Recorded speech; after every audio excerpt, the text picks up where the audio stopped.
So yeah, it's been a 24 hours for our city. It has. Mike Lange was a big part of so many people's childhoods, so many people's adulthoods. The soundtrack of hockey in Pittsburgh, but really the soundtrack of life. When you think of the Penguins' 5 championships and you think of his voice, his elite level of play-by-play, and it has me coming in here today not thinking about football, but thinking more about the great, and I mean great, voices of the game and the impact that they've had on us, including as it relates to football. Good afternoon to you. Good Thursday afternoon. I'm Dejan Kovacevic of DK Pittsburgh Sports. This is the new Double Shot show, and I'm in a way. I've been blessed to know Mike for most of my life. I've been blessed to be able to call him friend, and I've been really blessed to have had him support me from the early parts of my career, to give me a jab when I needed it, to let me know when he disagreed with something I wrote. That was all very much in Mike's alley, and it still doesn't touch the impact that he had on me as a very, very young Pittsburgher. I'm going to date myself with some of these references, and I'm okay with that. Because when I was 8, 9, 10 years old, and I was listening to Mike, especially the late at night games, the ones when the Penguins were playing out in Los Angeles or Vancouver, and I had a transistor. I'm looking around for something that might have been that thick. You wouldn't believe it. A radio that was like a phone book. And I'm pretending, that my parents weren't noticing that I had this thing under my pillow. They'd leave the room and I would turn it on. And at exactly midnight, Mike would say, "Welcome to the Night Owl Club. Make sure you don't put it too loud." That's connecting with your audience. That's becoming one with your audience. And that was back in a time before Mario Lemieux, before the Penguins became as beloved as they are in our city. And over time, in taking this up as an occupation, I got to know the announcers, the play-by-play, the color commentators for all 3 of our teams. And there's one of them that I think, this being a Steelers show, that would leap out at you more than any other, and that would be the late, great Myron Cope. It was in the final years of his life that we became friends, and it was after he'd retired. He was in a home at that point, and he would handwrite me letters out of nowhere, just ask somebody how he could get in touch with me because he appreciated my writing, my coverage, and wrote things that were some of the most awe-inspiring and influential words. And for anybody who knows anything about Myron's history, you'll know that he was a wordsmith way before he was Mr. Terrible Towel and Double Yoy and all that other stuff. He was an award-winning, elite national-scale writer for Sports Illustrated. And it's hard to put into words what something like that can mean to you. These people are larger than life to all of us. And I think that goes double for a place like Pittsburgh, where sports means way, way, way more to us than it does in almost every other city in America. And to have the chance to know them, and Bill Hillgrove, and these people who represent the game, the sound of the game. It's not just about the visuals. It's about that connection that I'm describing here. It's about the way they would convey to you, first and foremost, their professionalism, but also their passion. Whenever they're yelling out that your team scored a touchdown or scored a big goal or hit a ninth inning home run, they've been with it for so long that it's not manufactured. It's not something they learned in J school. It's that's journalism. Sorry. It's something that comes from down here. I observed these guys for a long time. And since Mike's passing last night, our website, our commenting sections, my email and texts and everything have just been flooded with personal recollections of how these people were and how much they meant to them and why. There's something to be said for that. We're really, really, really lucky. Mike was the voice of the Pittsburgh Penguins for 46 years. We've had a continuous voice with the Pirates, if you think about it, that goes back to, Bob Prince, Lange Fratteri, and now Greg Brown's been there forever. The Steelers, my goodness, you go back to Jack Fleming, who was there for a long, long time and called the Immaculate Reception, to Billy, to, now Rob King is there, and hopefully he's going to be in that role for a long time, a good guy. Yeah, you can tell I'm kind of discombobulated today. We're going to continue this conversation because I'm not going to make it through this one alone when Chris Halleck joins me next. At DK Pittsburgh Sports, we take pride in coverage that connects our city's fans to their favorite teams. Now, that connection's stronger than ever. Introducing our all-new state-of-the-art app. Find expert inside reporting and original podcasts. Check live box scores. Track the latest stats. Chat it up with our community of thousands of fans, all in one place. The new app from DK Pittsburgh Sports. Coverage that connects.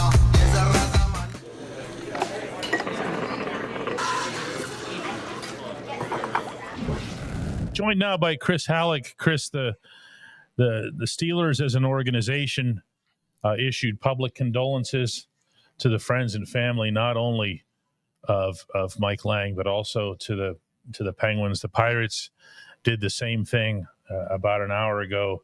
And this is one of those that just crosses all lines, Yeah, 100%. This isn't one thing about Pittsburgh, I'm really fond of saying it. We're the only city in North America where all the teams have the same first name and the same set of colors.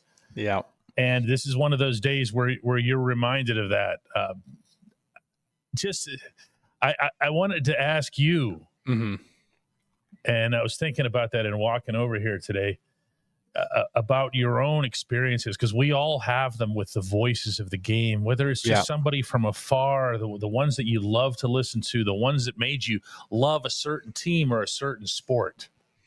Well, I mean, shoot, I don't mind talking about the Penguins and Mike Lange because I didn't grow up in Pittsburgh. I grew up in New Jersey. And so unless they were playing the Devils or the Rangers or the Islanders, my gateway was to try to listen to the radio and to listen to Mike Lange. And that to me, that was the voice. That was the gateway to me, was to listen to the Penguins, because both of my parents were born and raised in Moon Township. And so they grew up Penguins fans. And so I listened to those games and as a kid, and that's one of the voices of my childhood. And so, yeah, when that news hit last night, that hit me like a ton of bricks, like it's hit everybody like a ton of bricks. Now, I never met Mike, and I would have loved to have met him. And, but yeah, it makes me think about, like, those type of guys just have such an impact, even though they do a job that so many different people do, but nobody like a Mike Lange comes across. No, it's the part that I hope, and in the piece that I wrote about Mike for our website today, what I really tried to stress, and I do this almost habitually when people pass away. I did this with my own parents within the past 5 years, losing both of them, is I would stress the things that I felt they did extremely well, or that they excelled at, or that made them legitimately great at what they do. And both of my parents had some of that in them. In Mike's case, I'm going to say something now that I used to say about Myron, and that is that Myron was known for all the, the hysterics and the ha and everything else, because he had himself a persona, a gig that worked for him, a character. Okay. Yeah. And that's not to say that it wasn't genuine. It actually was. He was just unearthing some character from deep within, right? But Myron would also, within the scope of a broadcast, or whenever he was doing his radio talk or his TV, when he was on the 6 o'clock news, he was giving you elite level analysis of the Steelers. And of course, their opponents. Now, he would call them the Bungles and the Cleve Brownies and whatever else. But within that, there was real stuff. And where I look at Mike's career, and he's going to be known forever and ever and ever for the catchphrases. And it's going to be, how many of his catchphrases can you name? And it's all you're hearing today is scratch my back with a hacksaw and Arnold Slick from Turtle Creek and had to be there to believe it. And that's great. That's great, because you know who loved those catchphrases more than anybody? Mike did. Okay. Yeah. He would work on them. He would occasionally take suggestions. Do you remember the one for Jaromir Jagr, the smoked him like a bad cigar? He actually had Jagr translate that for him into Czech once, and he yelled it out in Czech on a broadcast one time. That's awesome. The one that I remember, I was watching. I was just watching the Pittsburgh is Home documentary, actually not that long ago, and it was the Paul Steigerwald's telling of Mike Lange calling the gigantic goal at the Civic Arena when Jaromir Jagr, it was that pivotal series where Jagr got injured against the Devils in the playoffs, and he said he just reached like goes back to the hey, shoots and scores, and just how loud and how animated he was about it, and just he was that invested in the moment. You could tell that there was a genuine passion behind what he was doing, and didn't need a microphone for that one. It just makes him so special. Yeah. No, no, he didn't. and I'm going to remind of another thing, and that's the timing, the inflections, the ability to do play-by-play. See, there's another difference there between Myron and Mike, who by the way, were friends as well. Most of the broadcasting fraternity tends to be that way. They stick with each other and stick up for each other in Pittsburgh a lot. Yeah. There's a timing element, because Mike's play-by-play was unbelievable, unparalleled, meaning hockey's a fast sport. It's the fastest sport. You don't have, all due respect to you football types, you don't have the huddle. You don't have the, okay. It's just, it's going. And Mike will say, Francis wins it back to Murphy. Murphy across to Samuelson. Samuelson gets it in front of them. And then that actually wasn't the worst impression. But then the puck gets in front. Belfort with the rebound to Lemieux. Pause. Yeah. Hey. Yeah. Okay. And then meanwhile, in the pause, you knew Mario scored from the pause. Yeah. And that was the beauty of it. That's art, man. That's what that is. Mm-hmm. And I say that about really all of the great broadcasters, in particular, though, the great local broadcasters, the ones that stick with a team. Chris, I don't know that form of work is, I don't want to sound like, I'm dating myself again here, but if that form of that particular line of work, because I've never done it, I've never aspired to do that, is fading away or dying, but it feels like a lot more broadcasts now are general. What's the word I'm looking for here? They're bland. They're generic, generic was what I was looking for. I'm all messed up today. Yeah. That you have, everybody sounds vanilla. Everybody sounds like, what's his name that everybody hates? The national play-by-play guy that does everything. Joe Buck and okay. I don't know that they should hate him or whatever, but it's just, you turn it on, he's just a guy. He's just there, and everybody sings the praises of a Mike Tirico or whoever. And he's listen, just what's he doing there? What's different about that? What's drawing me into it? And I understand it's different for the national guys because they have to maintain they have to play at 50-50, but I don't even so much pick up on it with the local people that I hear anywhere. Everything is just kind of, I think the one thing I've learned from some of my favorite broadcasters, and Myron Cope was one of them. Another one from my childhood was another Steelers guy, Bill Hillgrove. I mean, he took over in 1994 as the play-by-play voice of the Steelers, and so that was another one for me growing up. That was a voice that was there. But then another guy who I've always had a lot of admiration for was Doc Emmerich, and you hear a lot of there's a science behind. They have their own scientific formula behind what they do, and it's always unique from anybody else. And that's when I think you really find the special guys who end up becoming those legendary voices, not only because they might just have a great naturally God-given voice that nobody, like, it's like the James Earl Jones factor. Nobody can have Darth Vader's voice other than one guy who's ever existed. Right. But there's also, but you can have the greatest voice, but you have to have, like you said with Mike Lange, have to have a natural ability, to a unique ability to describe the action and to bring the listener in and really try, like, not transform, but like transplant them into the game as if they are watching it. That's the special, that's the factor right there to me, that when you look at Mike Emmerich, and then obviously, Mike Lange and Bill Hillgrove and all these guys and Myron Cope, there's a passion, there's that unique factor.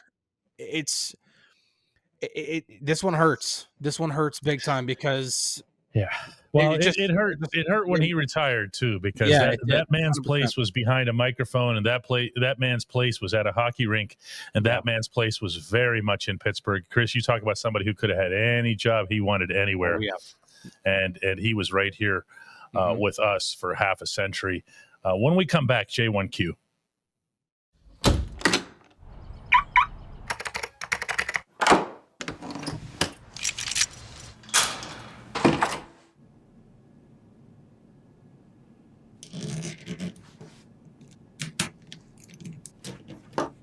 Safety is a habit. Gun safety and responsible storage are no different. Help prevent gun accidents, misuse, and theft. Keep firearms safe and secure when not in use. For safe storage options, visit projectchildsafe.org.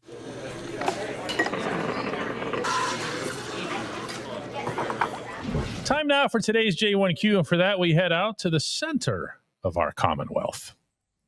Hi, Dan. This is Brian Hanford coming to you from the frozen tundra of Selinsgrove, Pennsylvania. My question today has to do with hope. Year after year, every year, I always say we're going to get them next year because I always believe we will. This year, I'm having trouble with that. To borrow a line from our beloved Pirates, you got to believe. I've always believed. Just believe, see it, and it will happen. I can't see it, Dan. Is there any one signing or multiple signings that would give us hope again? Is there anything that will make us believe in these Steelers again? I think, Brian, there are any number of things that could get some people believing. I really do. I think you're about to see the largest amount of free agent spending in franchise history, or you'll see the Steelers just, I don't know, sticking the money in their pockets or whatever, which actually isn't a thing. They always spend up to or close to the cap. When you're talking about now $60+ million, even if you end up spending 20 total on the quarterback position, you're talking about an unimaginable amount of money to put into the open market. You can get the corner that you want. You can get, if it's a veteran, a wide receiver that you want. You can get yourself defensive line help. You can get yourself a running back to replace Najee Harris. You can do all of these things. And then from there, as from your perspective, not mine necessarily, more from the fan perspective, you can look around that you're starting 22 and say, hey, this is really something. These things that concerned me or worried me a year ago, they seem to have been patched up. But then you've also got a faction of people, a fandom that fairly feels that not going to go anywhere with this head coach because it's been forever since you have. And the way the head coach conducts his coaching staff or his coordinators, nothing's going to advance. It wouldn't matter. The way somebody put it to me the other day was, you could give Mike Tomlin, Joe Burrow, and the Bengals offense, and they'd somehow turn it into a 17-point thing. Now, I don't believe that related to Arthur Smith. I do believe it related to the head coach, because he has his pets and his favorites, and all that stuff gets in the way. The personal stuff, the personal preferences, the I got to show that I'm right stuff, that gets in the way. So hope, I don't know. I don't think there is fandom without hope. I really don't. I don't think there's going into a season believing that your team is going absolutely nowhere and even continuing to follow it into week 2 or 3 or whatever have you. You know, unless you're getting excited about the possibility that Tomlin would get fired or quit or whatever. Look, I'm not here to sugarcoat anything. I haven't done that. That 5-game collapse was ugly. This several-year run of not winning a playoff game, that's uglier. The trends that are beneath the ladder are ugliest. Stuff has to change. Stuff has to really change, and it didn't. And that unto itself is disconcerting. I did a terrible job here of selling you on this, didn't I? I'm sorry. This isn't the day. This isn't the mood. I want to take this opportunity to extend a personal condolences to the family, the friends, and yes, the fans of the great Mike Lange. It's a loss in a lot of ways for all of us. Our voice of hockey in Pittsburgh is gone.